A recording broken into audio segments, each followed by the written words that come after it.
তো গভর্নমেন্ট যখন দেখলো যে কোম্পানির ঘরে এরকম প্রচুর টাকা, যেটা কিনা সেই সময় কোম্পানির অলরেডি পেমেন্ট হয়ে গেছে, তখন তারা ডিসাইড করলো এইটা একটা ফান্ডে ট্রান্সফার করে দেওয়া হবে। এটা 1999-এ, রাইট? এই ফান্ডের নামটা খুব মজার, IEPF, investor education protection fund.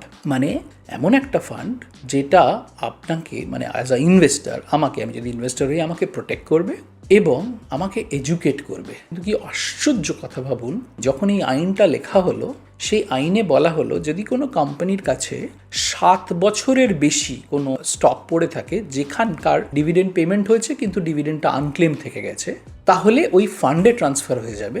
কিন্তু ওই ফান্ডে যদি একবার ট্রান্সফার হয়ে যায় তাহলে কিন্তু ওই টাকাটা আর কেউ পাবে না, মানে ওটাই ফান্ডের সম্পত্তি হয়ে যাবে। মানে এমন একটা আমাদের দেশ যেখানে একটা জেনারেল প্রোবেট করাতে, একটা লিগাল কাজ করাতে বছরের পর বছর, কেন ডেকেডের পর ডেকেড লেগে যায়, সেখানে কে এইভাবে প্রভিশন তৈরি করলে কেউ ক্লেম না করতে পারলে অটোমেটিক্যালি ওটা ফরফিটেড হয়ে যায়।